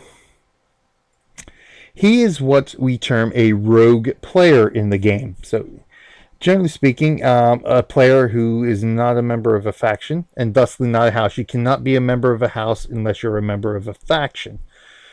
So a rogue player here. Now that doesn't. Now we do get some rogue players that do band together, or we do have rogue players that hide in a faction and a house. So you can get a rogue player from anywhere. You can get a rogue player that's a member of a faction, that's a member of a house. You can get a rogue player who is leader of a faction. But generally speaking, these rogue players, there's some certain unwritten rules in the game. Again, like I mentioned here, we're allies with House 6 here, and House 10 really, allies with House 20. We're basically, the house I'm in now is sort of a neutral farming house. So it's basically players that aren't really that heavy into the PvP aspect of the game. They're just here to relax, build up villages, take care of AI. That's generally what the farmer's responsibility is, to cure disease, to attack the AI. That way, the fighters and the monkers on the worlds are free to save their faith points, save their honor, save their gold, that type of stuff, for attacking each other and playing the PvP portion of the game. So that's where, these rogue players sort of throw that balance off, because they have no respect for that delicate balance, to where, farm, it's a PvP game, but being a farmer is sort of crucial to allowing the PvP game to thrive, because a farmer can supply the fighters, with weapons and that kind of stuff, because their resource allocation is a lot higher. They produce a lot more than, say, a fighter could.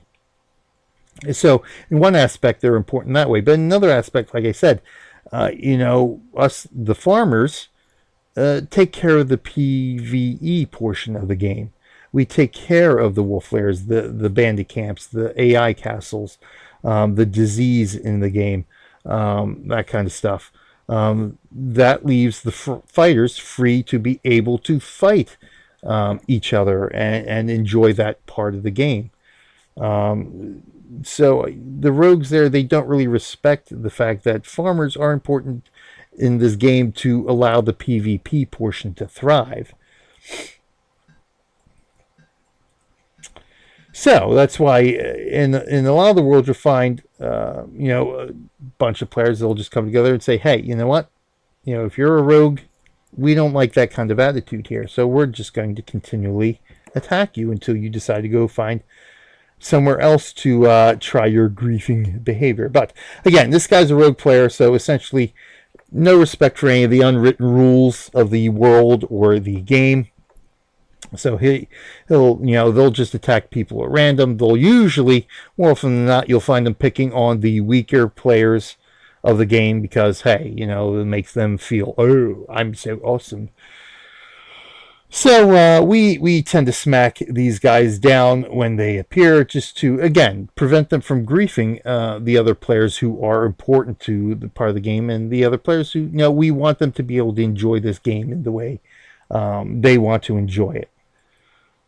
So we generally, even though we're a farming neutral house on any of the worlds, you'll find we can hold our own, and we will most certainly take care of the rogue players. So Why is this guy a rogue? Well, he decided to pop into Serenity Springs here, which is, can I, okay.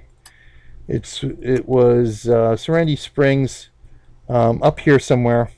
I think it was in Colorado. Decided to pop in here. It was a House 6 parish. He took over the parish from the House 6 member, which is a big no-no in and of itself. Will cause you to be attacked in what is called reset.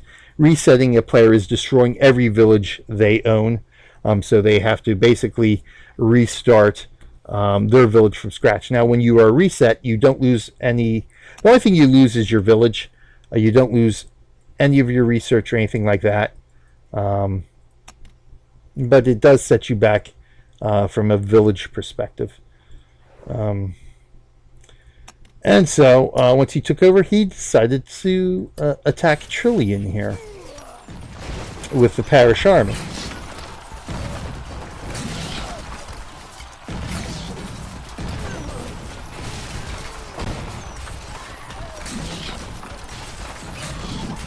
Now, I don't know who this guy... I don't particularly recall Hecron 1 from any other world or from any other interaction, so maybe this was a guy I annoyed in the past or was a rogue in the past who didn't like the house I was in at the time, or something to that effect. But the name doesn't ring a bell with me at all. At the end of the day, it's still an unwarranted attack. I did nothing to provoke it. But after he sent this attack out, he was reset by House 6 because he did take over their parish, which again is, like I said, is a big no-no. You don't take over a parish if it's already got a steward in it, unless that steward is inactive, and if that steward is a member of a faction or a house. It's generally protocol. Again, one of the unwritten rules that you check with that faction and or house to say, hey, this guy's inactive, is it okay if I take over the parish?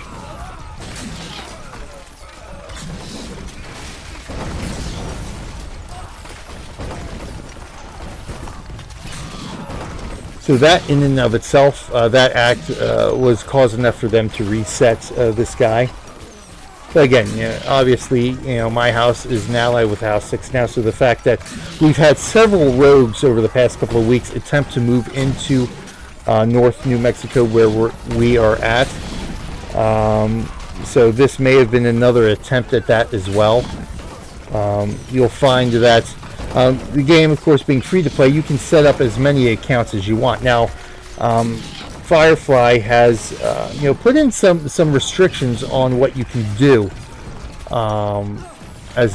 with multiple accounts, but it does offer some benefits to where you can do something like this. You can be a couple of rogue accounts here, and have a secondary account that you use as a rogue account, and still maintain the safety of your primary account, so to speak. So it's possible that this account is a secondary to somebody else, either a rogue account or somebody else out there who wants to protect their main account. So uses a secondary account to do roguish-like behavior. But regardless, we ended up defending, obviously, serious damage to the castle that we had to begin repairing. Fortunately, I log in, at least a couple times a day to each of these worlds, so nothing. Here we go. Rats attack. Stop by diplomacy. Excellent. So there's the honor I get without having to worry about rebuilding any damage. So already we have 1 attack stop, 5 more to go. And so he was reset, kicked out, and then apparently he respawned somewhere else and was reset again. So I can't even look up to where this village is. It no longer exists. Now, sometimes if a player gets reset, a charter will replace the village. And if you look up this ID number on the map to try to find it on the map here, it will take you to that charter. 89956. But doing a search here, brings us up, brings us nowhere. So when he was reset, that village wasn't even replaced with a charter here. So these are charters that you can use to buy with gold. Of course, now it's going to cost me honor, additional honor, being a prince every village I take over from now on. But so he launched an attack from here, from that village before he was reset.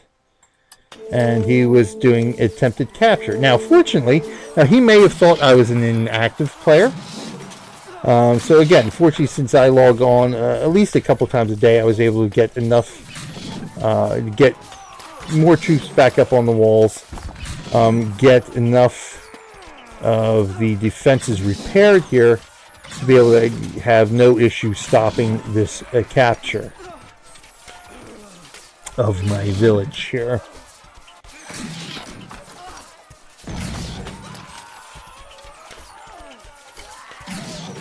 Now this guy is obviously somewhat of an experienced player just from the attack they sent from the parish, without scouting my village at all, and the fact that he used a delay tactic with the captain as well. A lot of new players don't realize you can delay, and you should delay your captain until your troops can destroy the defenses. So the captain was delayed, so he has a little bit of experience with the game, at least. So he is an alderman on this world, which means he can have up to 2 villages. But that's that. So once he reset, he respawned in this particular point. So once we found out where he was, of course it helps that we have him under our enemy list. Now again, I've mentioned this in previous videos, not everybody on here is an enemy per se. I also use this part of the watch list, or the diplomacy list, as a sort of watch list of players I want to follow who aren't allies or friends per se. The people up here are people I've played with before, I've been faction mates or housemates with, we've helped each other out, so they are bona fide allies that I will, that we help, that I will help. Players I just happen to want to keep an eye on or watch, because they're either good players or they're sort of rogues but not rogues, that type of thing. Like Walter Meyer and Oshi here are they're heavy carders, they use a lot of cards. They're not rogues per se, but they don't generally follow neutrality rules and stuff like that. So they're always players I want to keep just watch out for, just to see where they're at, that type of stuff. I don't consider them enemies per se, but they're definitely not allies. So anyone on here may not necessarily be an enemy, just somebody I just want to keep an eye on or look out for, or to even follow and watch how they do things and where they're at and that type of stuff, so I can learn for my own sake as well. But some of them, like Hekron and one here, Who Am I, Der Bloodsager, Lord Dwarringham, these guys here are bona fide rogues who have either attacked either myself or have attacked friends of mine who are on the list here, because they are definitely ones we don't want anywhere near us. So we know we have to protect ourselves from those players in particular. So this guy here, we are going to raise his village, and I've got to figure out which village I'm actually going to send this out from. I've got my captain here. Oh yeah, this should be plenty. So what we're going to do, first things first, since we don't have a scouting report, from the looks of the village here, we call this the Pimple. This is basically the lowest size of the village. This is what a new village looks like, that has not been built up whatsoever. As you can see here, lots of things in this village. This does not represent the castle itself, the defenses that are in, stop it, this screen here. The look of the village on the world map is not affected by what's here, only by how many buildings are in here. So the more buildings here, the larger the village becomes. So there's minimal here, but that doesn't mean he didn't build up some defenses. So you can get a look at what the actual defenses are, either by scouting it, but again, if you're going to go scout somebody, that's generally considered an aggressive act. And it also gives them forewarning. Hey, this guy scouted me. He may be thinking of attacking me. So I had better beef up my defenses or interdict myself so I can't be attacked, that kind of thing. So generally speaking, unless you know for certain that the player isn't online at that moment and will not be online, if you're going to send an attack within a fairly quick period of time from your scouting report, then you can scout and then send the attack. But generally speaking, if you're not sure, you're just going to send a blind attack like he did. He sent what we call a blind attack against my village. He didn't scout the village, so he had no idea what my defenses were at the time. So that's what we're going to do. And you know what? I'm going to send that from Ribera, because Ribera has the sizable army at my disposal. So we will go boom. And we will just go boom.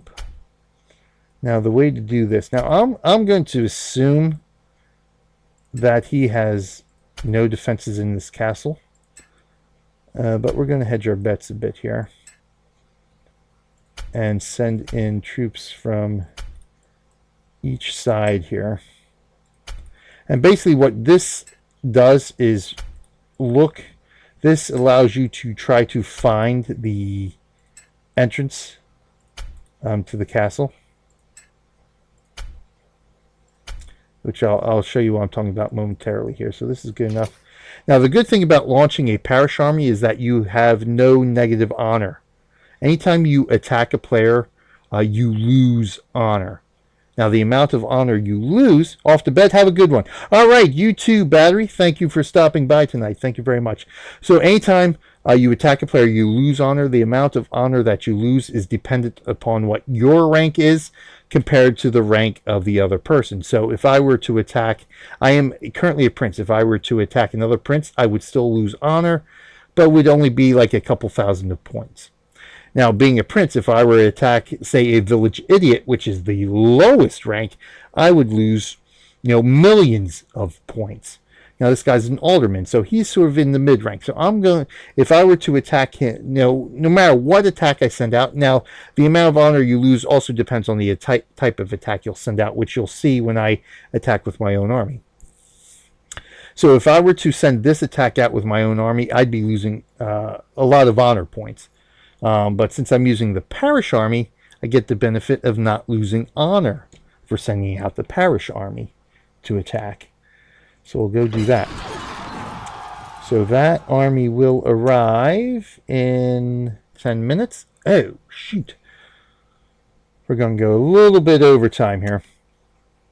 Hope Kikarst doesn't mind. I spent too much time talking and not enough time sending out my army attacks here. I could have used a card to speed up the army, but that's fine. That's all right. So what we're going to do here is wait for that attack. But what I do want to show what I'm talking about here. So what we got here, as you can see, we have a pathway. Now, when you build a castle, you have to, either a parish castle or your own village castle, you have to have a pathway to the keep. So you cannot build a solid wall, a solid defense of walls and towers. You have to have an opening that leads to your keep. Now, of course, you can build a gatehouse as well, and that offers a little bit extra defense. So I could put a gatehouse here. But generally speaking, you only put a gatehouse in your inner courtyard because for your own village you have to enclose your keep in order to prevent a high hit to your negative popularity. You get negative popularity if your keep is not surrounded by complete defense. Now for the parish, you don't get negative popularity, so you don't need to have a gatehouse for your parish castle. So generally what most people do, because these towers here, the great towers, are the greatest defense in the game. So as you can see here, not very aesthetically pleasing, but of course, according to the mechanics of the game, necessary to have the best defense possible for your castle. So basically, you want to maximize how many towers you have in your castle. So generally speaking, for the best possible defense, you only want the one gatehouse right there next to your keep. That way your keep's enclosed, but it still allows for that pathway. And then generally what you do with your pathway, you lay down the killing pits as your defense at that point. So when you send out a blind attack, if you're sending out sort of what I just sent out was a probing attack. So what you do with your probing attack, you position troops on all four sides, and what you're looking for is this opening. Because if you saw these other attacks here, let me get into this attack here. Report unavailable to attacker. So essentially what that is, you will not get a report if this timer does not reach 0. So you have to get troops across this wall here, or across the line I should say. Once troops start going across the line, as you can see they have now, the timer starts ticking down. So in order to see an actual battle report, this timer has to reach 0. So boom, now I get this report. Now if all these troops were killed before that timer counted down, I would not be able to watch this battle. I would have no idea what this castle looked like. Essentially, this report would come up with all question marks for defenders, and I would not be able to see anything. So that's what that probing attack does. It finds that opening, and hopefully you get enough troops in there to get your report. So we shall see in a matter of minutes here, 5 more minutes, how we're doing here.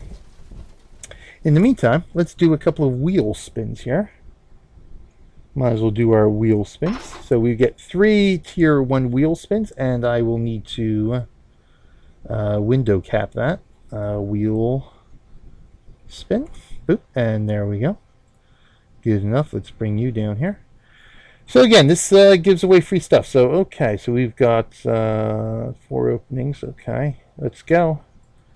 Now again, these wheel spins I got from scouting the present stashes. So again, gives you free stuff. You either get gold, you get cards, you can get card points, which you can use to trade in for more cards, or you can get nothing. So I got 250 gold. That works for me. Now what I can do, I can close this window and then do a new wheel spin, and this wheel would change. You know, where the empty spots are would change, where these card packs are would change, and stuff like that. Or I have the option to continue to spin on this wheel, which I shall do, because I'll be fine with that. See what we get this time. I call this the medieval wheel of fortune. Keep going, keep going, keep going. Ah, yes! Alright, I got an apple card haul. Good. Alright, one more. So 2 out of 3. I probably won't be so lucky on this wheel spins. So with the tier 1 wheel spins, I've noticed about 66% of the time you will get something. So 2/3 of the time, I'm wagering I will get nothing on this spin.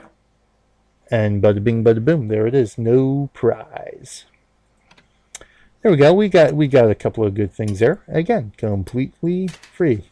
I did a wee bit of gold to my coffers.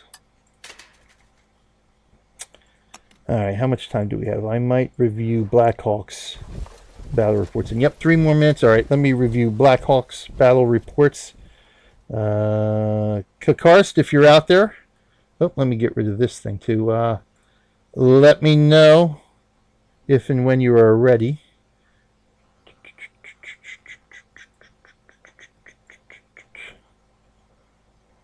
If you want me to go a little bit longer, I can most certainly do that, because I still have to send my raise attack out here once this army hits.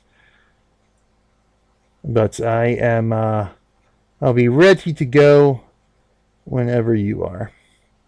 Alright, so in the meantime, let's, Blackhawk, one of our faction mates here, attacking a wolf's castle. So the attacker wins. Okay, so he knocked this one down in one shot. Nice bit of honor. Let's take a look at this. Using the Parish Army. Yes. This is one of the types of wolf castles I had to hit a little while ago. And my God, he got it in one shot. So I definitely wanted to see this report, because I wasted about four, I think 4 of my parishes. I used up the entire armies trying to knock this thing down.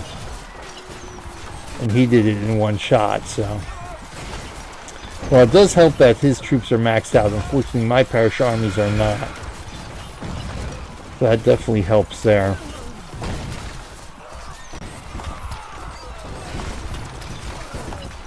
But for Cynical, this is definitely one thing you want to pay attention to are the battle reports that you get, because you can definitely get some good tips from these battle reports, depending on which player does the attacking. Of course, there are some players out there who aren't that good, but Kakaris, there you are already. We'll be wrapped up here in just a couple minutes. Sorry to go over, but I was talking so much I forgot to check to see how long these attacks would be sent out for.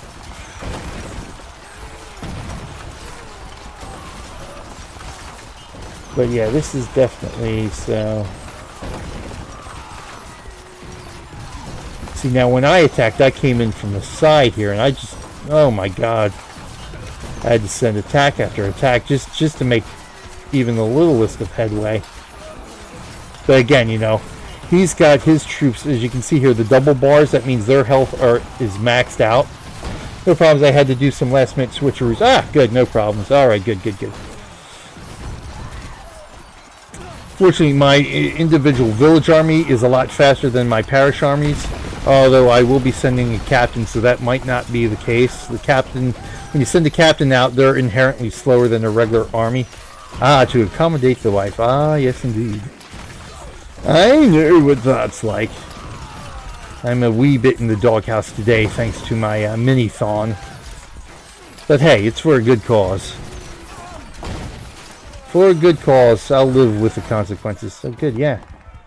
Nice. So, yeah, so that's definitely something I want to keep an eye on for. So, you want to... Lost all the archers, lost most of the pikemen, lost most of the catapults. But at the end of the day, to do this in one attack, that's pretty good. That's pretty good against the Wolf's Castle. So, yes, that is very good. So, these other two we'll have to save for my next time I stream on my channel. She wanted the PS4, so I had to figure out what to do on the PS3. Oh jeez, oh boy. Let me check this out too real quick, so I didn't promote myself too much tonight, I don't think. And then we'll promote Karst when he gets up here. There you go. If anyone who wants to watch me, I do stream more Stronghold Kingdoms now on my BJ Wilder channel. So stay tuned to that. And like I said, on my Real Millennium, or my YouTube channel, which is Real Millennium Group, let me do that one too. For anyone interested.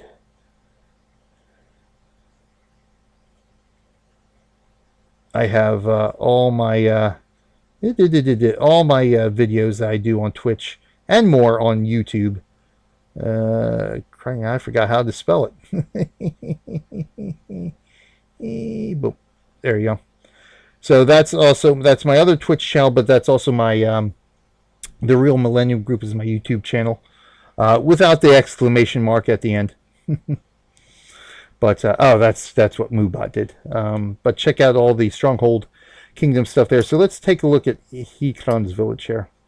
As I suspected, there were no defenses. Okay, so this is going to be an easy thing for me. So we're going to go here. So now I do need a captain in order to perform this attack here. So we have a ready-made captain here. So I'm still not going to hedge my bets, because who knows, this guy might be online. He might decide to throw some troops into here if he has any troops. So we are certainly not going to hedge my bets any bit. So we're going to throw our captain down there. We're going to throw some archers around him. He might have knights that charge out of the castle. He might have a tunnel built here somewhere that the report does not give you. Um, so we're not gonna hedge our bets. We're gonna make sure this attack is successful, and we'll throw some guys in on this side. To if their knights charging out, more likely they'll go after them first. That seems to be how the AI works. And that should do it. We will launch our attacks. Now, these are the various attacks. So I can vandalize, which is basically just do destruction to the castle defenses. That's my honor penalty. Pillage, I can steal stuff from him. A lot less honor penalty there. I can ransack, which is destroy the buildings. A little bit higher on the honor penalty. I can actually capture this village. I do have one more. I can hold at my current rank. I can have 15 villages. I only have 14. So the honor penalty is 2 million to capture, and then again, because I am a prince with more than 10 villages, I have an honor cost now. That for every village, that's going to cost me that amount of honor, whether I capture or buy a charter. But we don't need it. We don't want it. So we will just do a raise. So a raise is slightly more base honor penalty. So just shy of 3 million honor it's going to cost me. But, oh yeah, 33 minutes. Yeah, we're not going to wait around 33 minutes. So anyone who wants to see the result of this, you're going to have to tune in to channel BJ Weiler for my next video on USA 2.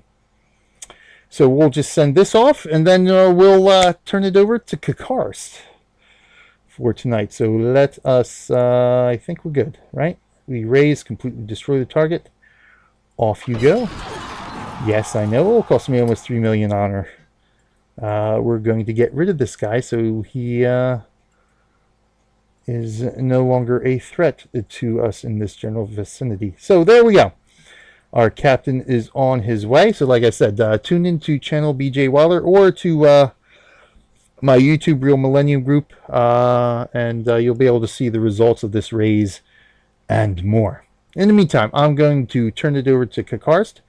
Thank you again for everyone for watching. I am BJ Weiler, aka Real Millennium Group. This is Extra Life. Thank you to everyone who joined me in chat tonight. Lots of people out there in chat tonight. So thank you one and all for joining me in chat. Hope to see you guys again. Stick around for Kakarst. He always has good stuff planned. And hey, again, check out Extra Life. Hang out with us some more. Be a participant. Like I said, it's great community, great fun. And let me get out of here. Let's turn it over to Kakarst now. So we will do our outro slide, and I will see you next time somewhere in game.